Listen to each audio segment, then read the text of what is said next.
UP board exam 2023 class 10 विषय चित्रकला 830 ER।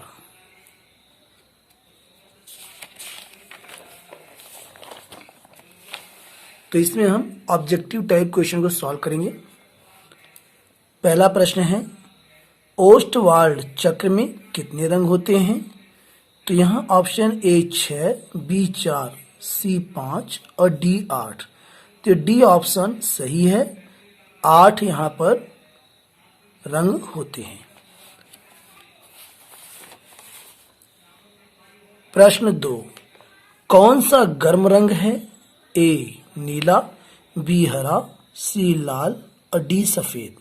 तो ऑप्शन सी इसमें सही है, लाल। प्रश्न 3, निम्नलिखित में द्वितीयक रंग कौन सा है? ऑप्शन ए लाल, बी नारंगी, सी पीला और डी नीला। तो इनमें ऑप्शन बी हमारा सही है, नारंगी। प्रश्न 4, प्राथमिक रंग कितने होते हैं? ऑप्शन ए 4, बी 3, सी 2 और डी 6। तो इसमें ऑप्शन बी हमारा सही है, 3 जो है प्राथमिक रंग होते हैं। प्रश्न 5, इंद्रधनुष में कितने रंग होते हैं? ऑप्शन ए 7, बी 5, सी 4 और डी 6। तो पहला ऑप्शन ए सही है, 7 रंग होते हैं। प्रश्न 6, निम्न में से कौन से तटस्थ रंग हैं?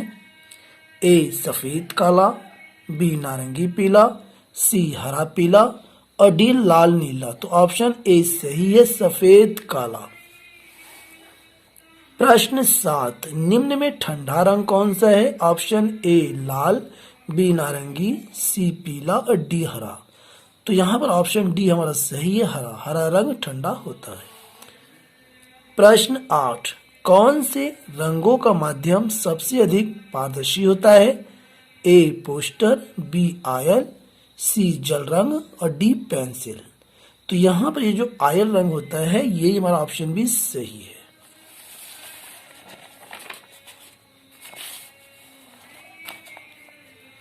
प्रश्न 9, किस नंबर की पेंसिल की लाइनें डार्क होती हैं? Option A HB, B 2H, C H और डी है 2B। तो 2B इसका सही उत्तर है, ऑप्शन डी।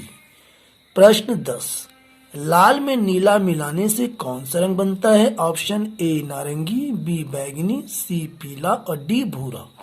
तो यहाँ पर इसका ऑप्शन बी सही है, बैगनी। प्रश्न 11, पीला और नीला रंग मिलाने से कौन सा रंग बनता है? ऑप्शन ए भूरा, बी हरा, सी नारंगी, डी बैगनी। तो ऑप्शन बी सही है, हरा।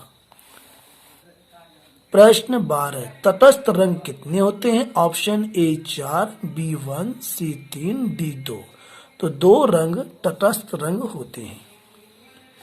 प्रश्न 13, किस नंबर के ब्रश से बारीक लाइन बनाते हैं? ऑप्शन ए 6, बी 4, सी 0 और डी 2। तो ऑप्शन सी सही है, 0 नंबर। प्रश्न 14, बिना ब्रश की सहायता से कौन सा रंग लगाया जाता है? ए जल रंग, बी पेस्टल, सी तैल रंग और डी इनमें से कोई नहीं। तो इसमें ऑप्शन बी हमारा सही है, पेस्टल। यह मोम वाला रंग होता है।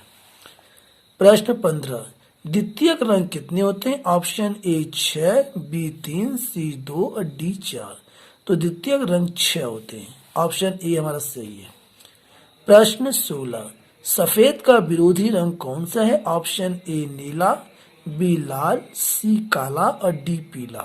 तो सफेद का विरोधी रंग काला होता है, ऑप्शन सी हमारा सही है। अब यहां से हमारा है प्रश्न 16। यहाँ प्रश्न है 17, कला शब्द किस भाषा का है? Option A Hindi, B Sanskrit, C Pali और डी बंगला। तो यहाँ पर ऑप्शन बी हमारा सही है, संस्कृत भाषा। प्रश्न यहाँ पर आ गया 18, निम्न में से कौन सा प्राथमिक रंग है? हरा, नारंगी, लाल, बैगनी। तो ऑप्शन सी सही है, लाल। प्रश्न 19, किस नंबर की पेंसिल से खींची गई लाइनें हल्की होती हैं? ए 2H, बी HB, सी 2B और डी 4B। तो इसमें सही उत्तर है ऑप्शन ए 2H। प्रश्न 20। प्रश्न 20 में है लाल में हरा रंग मिलाने से कौन सा रंग बनेगा? ऑप्शन ए पीला, बी नारंगी, सी भूरा, डी बैंगनी। तो ऑप्शन ए सही है, पीला। तो यहाँ पर हमने जो है 20 जो है ऑब्जेक्टिव टाइप क्वेश्चन सॉल्व किए हैं और ये हमारा आलेखन से रिलेटेड प्रश्न था।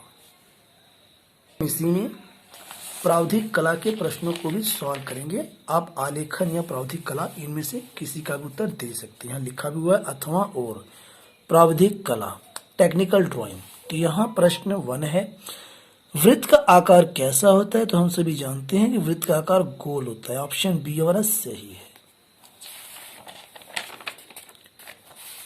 प्रश्न यहाँ पर है दूसरा निम्न में से कौन सा आकार त्रिभुजाकार है? त्रिभुजाकार आकार इस प्रकार का होता है। ऑप्शन ए इसका सही है। प्रश्न 3 संपूर्ण कोण होता है? ऑप्शन ए 60 डिग्री, बी 45, सी 360 और डी 90 डिग्री। तो संपूर्ण कोण 360 डिग्री होता है। ऑप्शन सी सही है। प्रश्न 4 निम्न में से कौन सा आकार आयत है? तो यहाँ पर ये जो हमारा ऑप्शन सी है, ये जो हमारा है, ये आमने सामने की जो भुजाएं होती हैं वो बराबर होती हैं। तो यही हमारा आयत है, ऑप्शन सी। प्रश्न यहाँ पर आ गया 5 वर्ग के प्रत्येक कोण कितने अंश का होता है? ऑप्शन ए 60, बी 90, सी 45 और डी 180। ऑप्शन बी सही है, 90 डिग्री। प्रश्न 6 वर्ग की चारों भुजाओं की माप क्या होती है? ए बड़ी छोटी, बी चारों भुजाएं बराबर, सी आमने सामने भुजाएं बराबर, डी इनमें से कोई नहीं। तो ये बी ऑप्शन सही है, चारों भुजा बराबर। और आ गया प्रश्न यहाँ पर हमारे पास आ गया प्रश्न 7 1 मीटर में कितने सेंटीमीटर होते हैं? तो ये हम सभी जानते हैं कि 1 मीटर में 100 सेंटीमीटर होता है। तो ऑप्शन सी इसका सही है। प्रश्न 8 1 मीटर में कितने डेसीमीटर होते हैं? ये भी कॉमन क्वेश्चन है। तो इसमें जो है 1 मीटर में 10 डेसीमीटर होते हैं। ऑप्शन सी सही है। प्रश्न 9 180 डिग्री के कोण को क्या कहते हैं? ऑप्शन ए अधिक कोण, बी सरल कोण, सी समबाहु कोण और डी है इनमें से कोई नहीं। तो 180 डिग्री के कोण को सरल कोण, अंग्रेजी में स्ट्रेट एंगल या इसे रिजु कोण के नाम से भी जाना जाता है। तो ऑप्शन बी इसका सही है। प्रश्न नंबर 10 कौन से नंबर की पेंसिल से खींची गई रेखा हल्की होती है? Option A 1H, B 2H, C HB और डी 2B। तो ऑप्शन बी सही है, 2H। प्रश्न 11 रेखा किसे कहते हैं? ए 3 बिंदुओं के बीच की दूरी को, बी सीधी रेखा को, सी 2 बिंदुओं के बीच की दूरी को और डी इनमें से कोई नहीं। तो ऑप्शन बी सही है, सीधी रेखा को।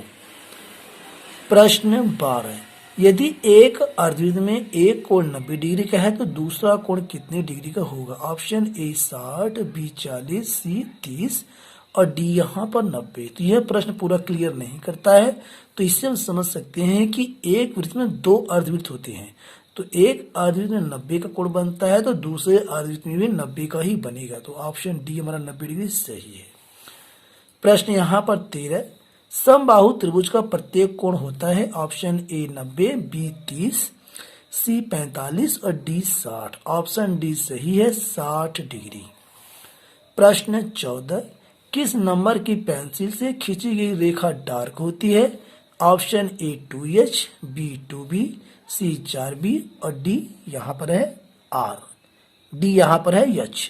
तो यहाँ पर ये हमारा जो ऑप्शन बी है 2B, ये हमारा सही उत्तर है। अब हम पहुंच चुके हैं इसी के साथ ही प्रश्न 15 पर। प्रश्न 15 अगर 60 डिग्री के कोण में एक कोण 30 डिग्री का है तो दूसरा कोण कितने का होगा? ये कॉमन सी बात है, दूसरा कोण 30 डिग्री का होगा।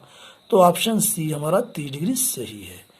प्रश्न 16 समांतर रेखा किसे कहते हैं? ऑप्शन ए 2 सीधी रेखाएं आपस में न मिलें, बी 2 सीधी रेखाएं आपस में मिल जाएं, सी टेढ़ी मेढ़ी रेखा, डी सीधी रेखा। तो ऑप्शन ए सही है, 2 सीधी रेखाएं आपस में न मिलें। इसी के साथ हम पहुंच गए हैं प्रश्न 17 1 डेसीमीटर में कितने सेंटीमीटर होते हैं? तो option A 10 centimetre, B 20 centimetre, C 40 centimetre और डी 30 सेंटीमीटर। तो ये तीनों गलत हैं। ऑप्शन ए सही है, 10 सेंटीमीटर। प्रश्न 18 समकोण कितने अंश का होता है? A 90, B 45, C 60, D 120। Option A सही है, 90 डिग्री का। प्रश्न 19, यदि एक वृत्त में एक कोण 120 डिग्री का है तो दूसरा कोण कितने अंश का होगा? चूंकि वृत्त पर संपूर्ण कोण 360 डिग्री का बनता है तो 360 में से 120 घटा देंगे तो 240 डिग्री आ जाएगा। ऑप्शन 20 का सही है, 240 डिग्री। प्रश्न 20, मापनी में पहले बाएं भाग पर लिखा जाता है।